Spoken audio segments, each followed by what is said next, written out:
दोस्तों आज मैं आपको एक ऐसा पेपर दिखाने वाला हूं जो मुझे लगता है कि 2026 में जितने भी पॉलिटी के क्वेश्चंस अभी तक जिस भी पेपर में आए हैं उन सब में सबसे अच्छे क्वेश्चन इस पेपर में देखने को मिले हैं यार।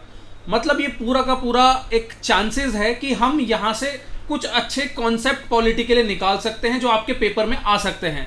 जय हिंद मेरे प्यारे दोस्तों, मैं हूं रे। आप सभी का एक बार फिर स्वागत करता हूं आपके प्यारे प्लेटफॉर्म अचीव सीएपीएफ सीडीएस पर। आज हम लोग यहां डिस्कस करेंगे सीआईएसएफ एसीएलडीसी 2026 के एग्जाम में पूछी गई पॉलिटी। 8-10 क्वेश्चन पूछे हैं और वो 8-10 क्वेश्चन यार इतने बढ़िया क्वेश्चन हैं। मतलब उसमें से 2-4 कॉन्सेप्ट तो मैं आपको ऐसे बता दूंगा कि शायद वो आपके एग्जाम में दिख ही जाए। ठीक है, शुरू करते हैं बिना किसी डिले के। पहला क्वेश्चन है आपका। देखो यार, ये पहला क्वेश्चन ही हमें एक बहुत बढ़िया हिंट देकर जाता है। इसके बारे में मुझे कमेंट सेक्शन में भी बताना कि क्या आपको ऐसे लैंडमार्क जजमेंट की पूरी लिस्ट और उसकी वीडियो चाहिए या नहीं चाहिए। ठीक है, देखो यहां क्वेश्चन है आपका लैंडमार्क जजमेंट के बारे में। लैंडमार्क जजमेंट दिए हैं, गोलकनाथ का केस है, मिनर्वा मिल केस है, इंदिरा साहनी और श्रेया सिंगल केस। अब यार ऐसे 20-25 केस है, गिने चुने केस हैं और वही केस ये लोग इधर उधर रिपीट कर करा के टेढ़ा मेढ़ा ऑप्शन करके, मतलब वही बार बार ये लोग ऑप्शन देते हैं आपके क्वेश्चन में।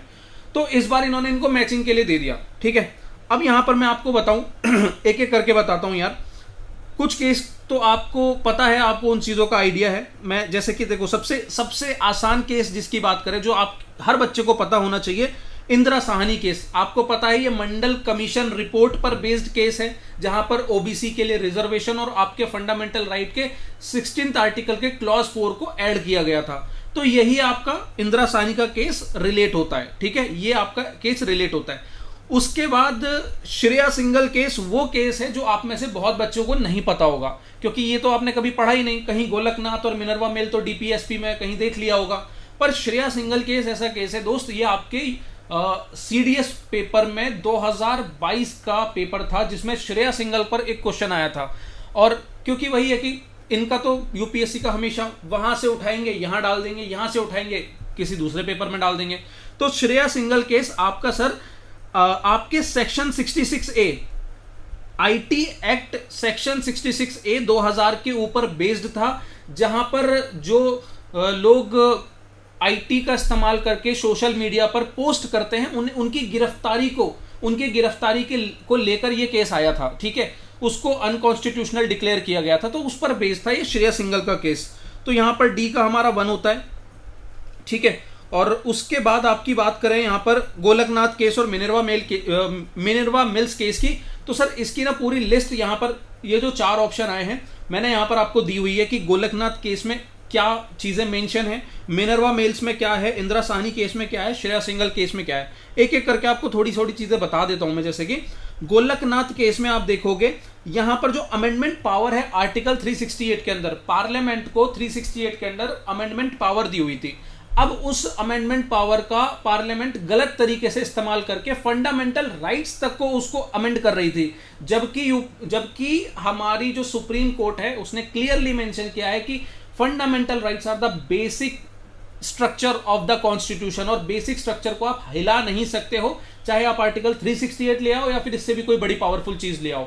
तो ये चीज गोलकनाथ केस में डिक्लेयर की गई थी। तो आपको इस चीज को ध्यान रखना है। जो चीज मैंने हाईलाइट की हुई है वो मैंने आपको समझा दी है, आपको ध्यान रखना है। ठीक है, article 368 can not use to abridge और take away the fundamental rights, याद रहेगा ये गोलकनाथ केस। चलो, मिनर्वा मिल्स केस में सर आपका यहां पर कुछ उस समय अमेंडमेंट किए गए थे, उनको इनवैलिडेट किया गया था, और साथ ही में अमेंडमेंट जो एक हुआ था 31C के अंदर 42nd अमेंडमेंट एक्ट, उसको भी अनकॉन्स्टिट्यूशनल डिक्लेयर किया गया था। अब इन सारे अमेंडमेंट में क्या क्या चीजें थी, क्यों डिक्लेयर किया था, मतलब क्यों इनको अनअवॉइड और अनकॉन्स्टिट्यूशनल किया था, यार ये सारी चीजें हम एक अलग सेशन में कहानी पूरा डिस्कस कर लेंगे। अगर आप लोग मुझे कहोगे नीचे मेंशन कर देना सर इंपॉर्टेंट जजमेंट की वीडियो बना दो, मैं तैयार कर दूंगा यार। ठीक है, क्योंकि कुछ अच्छे जजमेंट्स हैं, मुझे बस आप लोगों का सपोर्ट चाहिए कि आप लोग अगर चाहते हो तो मैं कर दूंगा इस पर काम।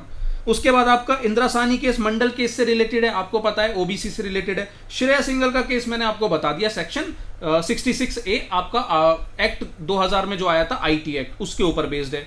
ठीक है, अब अगर इसके मैचिंग की बात कर ले, इसका मैचिंग की बात अगर हम करें तो क्या क्या चीजें किससे मैच हो रही हैं, तो अब देखो गोलकनाथ में यहाँ पर मेंशन किया है कि whether the first 4th 17th constitutional amendments are the part of the constitution India by एक्विजेंस।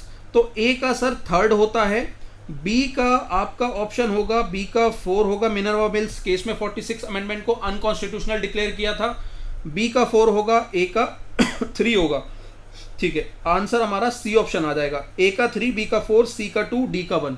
ठीक है, हो सकता है कि आप थोड़ी सी कुछ चीज़ों को शायद कनेक्ट ना कर पाओ कि सर ये आपने गोलकनाथ को यहाँ कैसे कनेक्ट कर दिया, मिनर्वा मिल्स को कैसे कनेक्ट कर दिया। देखो यहाँ पर ये चीज़ मैंने हाईलाइट की हुई है, बाकायदा यहाँ पर मेंशन है और कुछ समझाने की भी कोशिश की है। अगर समझ में आ गया बहुत अच्छी बात है, नहीं तो एक वीडियो में हम ये सब चीज़ें डिस्कस करेंगे ज़रूर। ठीक है, बहुत इंपॉर्टेंट है यार ये लैंडमार्क जजमेंट। मतलब यहाँ पर आप लोग बहुत कंफ्यूज होते हो क्योंकि इसके बारे में बहुत डिटेल में हमारी लक्ष्मीकांत में दिया नहीं है, बट कुछ नई चीज़ है, कुछ नए चेंजेस हुए हैं जो मुझे आपको तैयार कराने हैं, बट आपका मुझे कमेंट सेक्शन में सपोर्ट चाहिए। ठीक है, चलो, और वीडियो को लाइक यार करते रहा करो, मेहनत लगती है इन सारे एनालिसिस में तैयार करने में।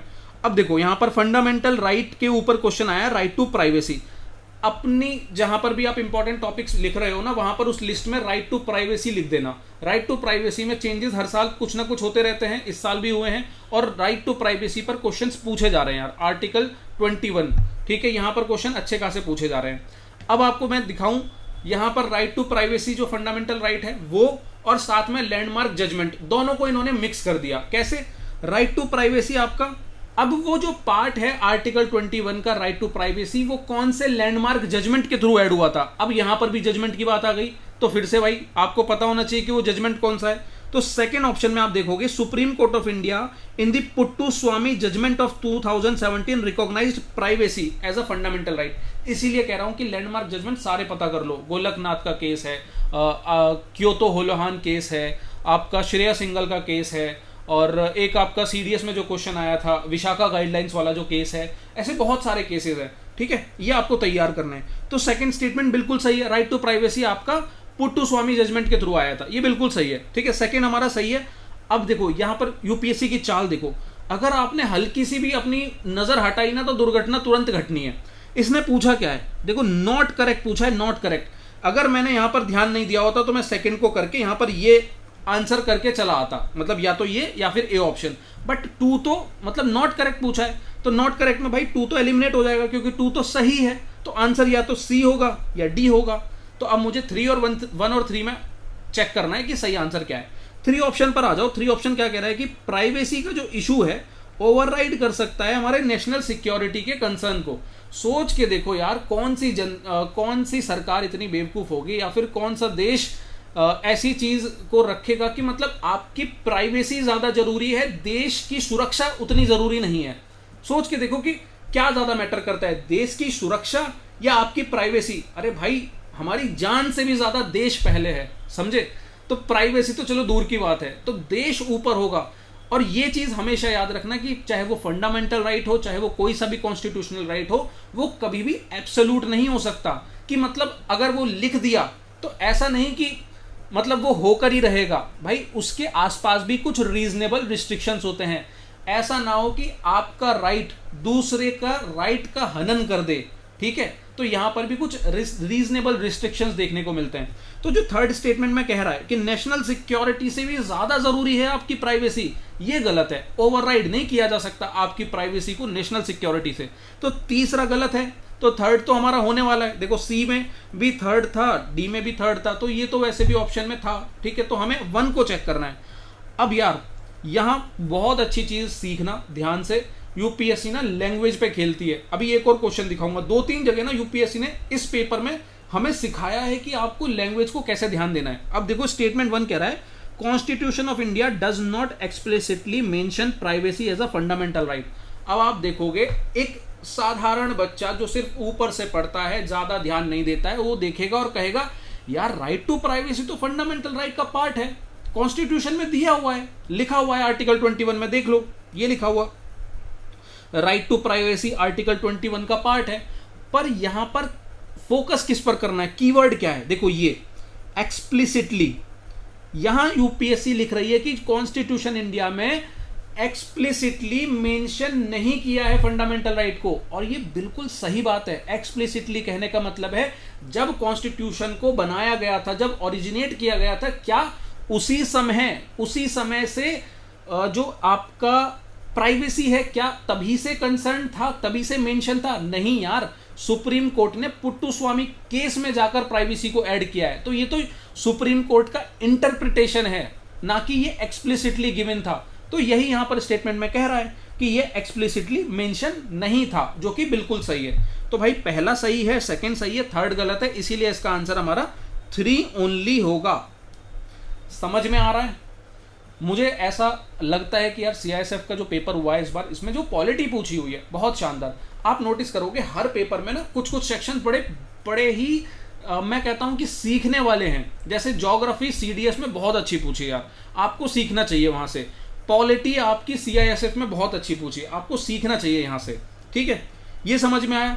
अब यहां पर भी आपका जैसे के पुट्टुस्वामी केस है, इसके बारे में जजमेंट क्या क्या है, वो सब चीजें मैं आपको बताऊंगा बाद में अलग वीडियो में, मुझे बताइएगा। ठीक है, उसके बाद आ जाओ। अब देखो आर्टिकल 21 फिर से आ गया, फिर से इन्होंने पुट्टुस्वामी केस के अंदर जो protection of life and personal liberty उस पर बात कर दी और कहा कि इसके अंदर क्या नहीं आता है। Right to life and liberty भाई आर्टिकल 21 का पार्ट है, रेपुटेशन भी पार्ट है, गो अब्रॉड भी पार्ट है। ठीक है, गो अब्रॉड भी पार्ट है। उसके बाद अच्छा, मुझे अब आप में से बहुत बच्चे बताइए आंसर, अगर आप लोग लैंडमार्क जजमेंट और केसेस के बारे में जानते हो कि ये राइट टू गो अब्रॉड किस केस के अंडर यहां पर हमने मेंशन किया था। ठीक है, हालांकि लाइवलीहुड भी एक केस से लिंक्ड है, वो केस अगर आपको पता है तो बताइए, गो अब्रॉड का भी केस मुझे बताइए। आंसर हमारा राइट टू वोट है। अब ये राइट टू वोट वाले जो कॉन्सेप्ट होते हैं ना, देखो कहीं पर भी आपका ये वोटिंग से रिलेटेड आपके फंडामेंटल ड्यूटीज में कुछ बातें कही गई हैं, राइट्स में कुछ बातें कही गई हैं, ये सारी चीजें दिमाग में सेट करके रखना। ठीक है, इस पर एक नोट बना लेना एक बॉक्स में, वोटिंग से रिलेटेड, राइट टू वोट से रिलेटेड। तो ये आपका आर्टिकल 21 में नहीं आता, ये फंडामेंटल राइट नहीं है, ये कॉन्स्टिट्यूशनल राइट है, पर फंडामेंटल राइट में नहीं आता है। इस पर कंफ्यूजन यूपीएससी अक्सर करती रहती है। अब आपने 2017 में अगर सीएससी के इस क्वेश्चन को तैयार किया होता, मैं क्यों कहता हूं पीवाईक्यू तैयार करो, देखो right to vote and to be elected in India इस किस टाइप का राइट है, क्या ये नेचुरल है, फंडामेंटल है, कॉन्स्टिट्यूशनल है, लीगल है? तो यहां पर आंसर यूपीएससी ने मेंशन किया है कि ये कॉन्स्टिट्यूशनल राइट है, फंडामेंटल राइट नहीं है।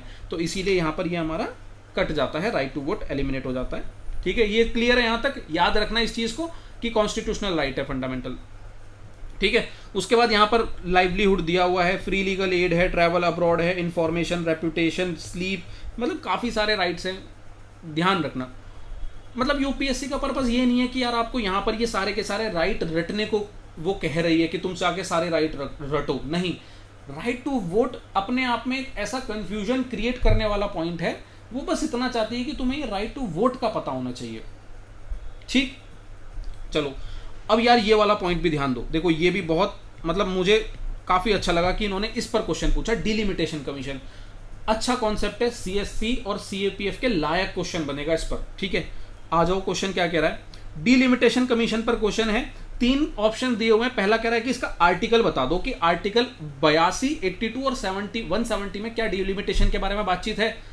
अब यार इतना तो हमें नहीं याद है, हमें नहीं पता, पर हम यहां से सीखेंगे जरूर। ठीक है, कि आर्टिकल कौन कौन से हैं मैं आपको बताऊंगा। पर यार देखो देखो देखो देखो बहुत ध्यान से देखो, मैं एक चीज कह रहा हूं कि डिलिमिटेशन कमीशन एक ऐसा कॉन्सेप्ट है बच्चे नहीं पढ़ते। ठीक है, देखो यूपीएससी भी जानती है यार आप लोगों का दर्द कि आप सब कुछ नहीं पढ़ सकते, हम नॉलेज के बेस पे पूरा 100% पेपर नहीं अटेम्प्ट कर सकते, इसीलिए वो एलिमिनेशन मेथड यूज कराने की कोशिश करती है। सेकेंड ऑप्शन देखो क्या कह रहा है, the delimitation commission has constituted 8 times since independence. Sir PYQ लगाए होंगे ना, मैं यहां पर लगा नहीं पाया इस क्वेश्चन का, वहां पर क्वेश्चन पूछा जा चुका है कि कितने डिलिमिटेशन कमीशन आ चुके हैं अब तक। तो यार मैं कहता हूं मुझे नहीं याद कि वो 4 थे, 5 थे, 6 थे, इतना जरूर याद है कि वो 8 तो थे नहीं भाई, 8 तो नहीं थे।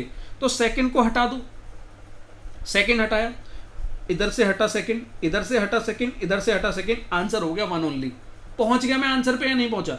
मुझे उसके आर्टिकल्स भी नहीं पता थे, मुझे इसका ये थर्ड स्टेटमेंट जो कह रहा है कि डिलिमिटेशन जेएनके में नहीं किया गया अभी तक, ये भी नहीं पता था, पर फिर भी मैं आंसर तक पहुंच गया। ये स्किल आपको आनी चाहिए एलिमिनेशन की। ठीक है, यही हमें ढूंढना है। ऐसा नहीं कि क्वेश्चन आता नहीं, अरे ये तो डिलिमिटेशन के ऊपर आया चलो छोड़ दो, मैं नहीं जानता हूं इसको, ऐसे गलती मत करना, ठीक है।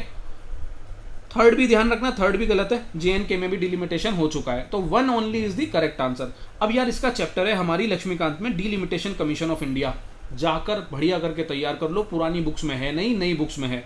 इसमें आप देखोगे मेंशन है 4 कमीशन अभी तक कॉन्स्टिट्यूट हो चुके हैं डिलिमिटेशन के लिए। आर्टिकल की बात करो तो 81, 82, 170, 330, 332 ये सारे आर्टिकल इससे एसोसिएटेड है। उसके बाद डिलिमिटेशन आपका JNK में भी हो चुका है, ये भी आपका बिल्कुल करेक्ट है, ठीक है। चलो यहां तक बात सही है। अब यहां पर देखो, मतलब कुछ क्वेश्चन इतने आसान भी पूछे हैं पर वहां पर भी यूपीएससी ने अपनी चाल जरूर चली है। अब यहां पर भी इस क्वेश्चन से क्या सीखने को मिलेगा वो मैं आपको दिखाऊंगा। देखो पहला स्टेटमेंट कह रहा है कि अमेंडमेंट हुआ है 44th अमेंडमेंट एक्ट से। 42 है यार, बच्चा जो पॉलिटी पढ़ चुका है वो रट के बैठा है कि 42 में हुआ है, और 42 में क्या बदलाव हुआ है वो भी आप सबको पता है, ठीक है।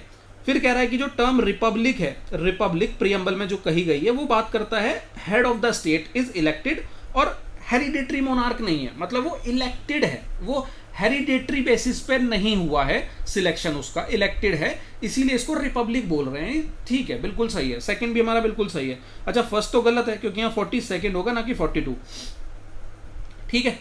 अब तीसरे स्टेटमेंट पर आ जाओ जहां यूपीएससी ने अपनी चाल चली है। क्या चाल चली है देखो, expression sovereign democratic republic has been substituted by sovereign secular socialist democratic republic in subsequential order. एकदम यूपीएससी जब हम एग्जाम में बैठे होते हैं और बड़े प्रेशर में होते हैं, बहुत सारे क्वेश्चन हमें अटेम्प्ट करने होते हैं, जल्दी में हम चीज़ों को पढ़ रहे होते हैं, तो ऐसी जल्दबाजी में ऐसे स्टेटमेंट हम सही करके आते हैं कि यार क्या गलती है इसमें, कोई गलती नहीं है, सही तो कह रहा है। सोशलिस्ट, सोवरन, रिपब्लिकन, डेमोक्रेटिक, ये सारे टर्म तो हमारे दिए हुए हैं कॉन्स्टिट्यूशन में, आपने भी पढ़ा है, दिए हुए हैं, यहाँ कोई गड़बड़ नहीं है। यूपीएससी खेल क्या करा है आपसे, यूपीएससी ने क्या गेम खेला है, ये वाला वर्ड देखो, इन सीक्वेंशियल ऑर्डर।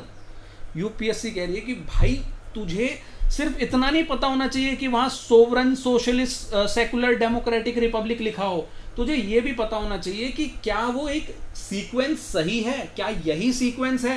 तो अब यहां पर ये जब आप पढ़ोगे तो इन्होंने कहा है कि sovereign, secular, socialist, democratic, Republic, terms तो सही हैं पर ये सही सीक्वेंस नहीं है, सीक्वेंस नहीं है सही। क्यों?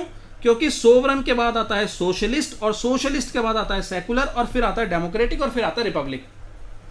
समझ में आया यार यूपीएससी कैसे एक एक टर्म सीक्वेंशियल उठा लिया, पीछे आपने देखा ऐसे खेल खेल रही है, ठीक है, एक्सप्लिसिटली ध्यान रखना, ठीक है।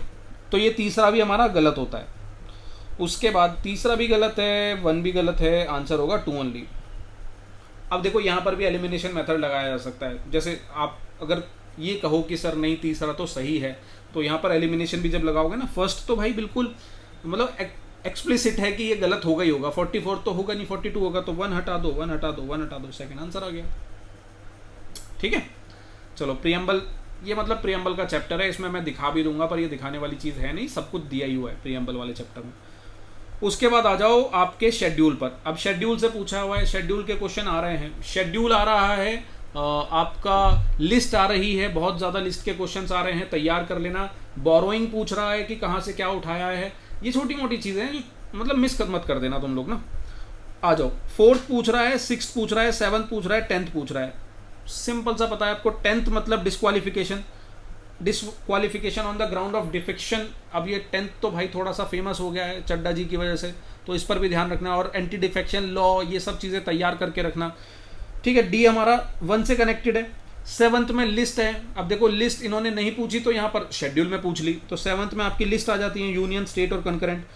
उसके बाद 4th शेड्यूल आपका जो ओथ है, allocation of seat in the council of the state, उससे रिलेटेड है। और 6th में आपका अमटम आ जाता है, आसाम, मेघालय, त्रिपुरा, मिजोरम, इनकी जो ट्राइबल एरियाज है उनका एडमिनिस्ट्रेशन। सिंपल है, ठीक है, मैच करा लेना, कौन सा ऑप्शन है वो अपने हिसाब से देख लेना। इसकी लिस्ट है, याद कर लेना, इसमें कुछ ऐसा बताने जैसा है नहीं, ठीक है। इसका कोड भी है, बहुत बच्चों को अगर नहीं याद तो टीयर्स ऑफ ओल्ड पीएम, तो टीयर्स ऑफ ओल्ड पीएम है, टी से टेरिटरी, ई से इमोल्यूमेंट, अफर्मेशन, राज्यसभा की seat, schedule area, tribal area, federal list, official language, land reform, defection, panchayat, municipalities. आपने इतनी बार देख लिया होगा, मुझे तो लगता नहीं कि अब आपको इसकी जरूरत भी पड़ेगी, ठीक है। अच्छा अब ये लास्ट क्वेश्चन है, ठीक है, अब ये लास्ट क्वेश्चन है हमारा, और ये लास्ट क्वेश्चन भी जाते जाते एक अच्छा क्वेश्चन इन्होंने पूछ लिया, जिसमें अमेंडमेंट एक्ट दिए हुए हैं और उनके उस एक्ट में क्या अमेंड हुआ है ये पूछा हुआ है। इसकी भी एक लिस्ट मैं आपको दे दूंगा, ठीक है, मुझे बताना इसके बारे में भी। अब देखो, अब एक चीज़ मैं आपको दिखाता हूँ, यहाँ कह रहा है, एक चीज़ दिखाता हूँ, इन्होंने एक क्वेश्चन में जो गड़बड़ की है, अगर आप में से ध्यान यहाँ पर दे दिया होगा इसका, तो अभी आप इसको सही करके जा सकते थे। इन्होंने क्या कहा है, insertion of the word secular in the preamble. Preamble में सेकुलर वर्ड कौन से अमेंडमेंट से लेकर आए हैं हम लोग? 24 है नहीं, ठीक है, 42nd, ये रहा 42nd अमेंडमेंट ये है ना, जो प्रियम्बल में चेंजेस लेकर आता है। तो हमारा जो बी ऑप्शन है वो 4 से कनेक्टेड है। अब अगर आपने यहाँ पर भी इसकी मैचिंग सही कर ली हो, तो आप वहाँ पर जो क्वेश्चन पूछा था प्रियम्बल का, जहाँ 44th दे रखा था, वहाँ समझ जाओगे कि यार 42nd होगा, ये तो गलत है, ठीक है। तो ऐसे भी कई बार एक जगह क्वेश्चन और दूसरी जगह वो आंसर बन जाता है। ओके सर, अच्छा, पंचायती राज तो यार सबको पता है 73 है, इसमें कोई कंफ्यूजन होना नहीं चाहिए, 73 पंचायती राज। 86 आपका राइट टू एजुकेशन है, ये भी आपको समझ में आता है।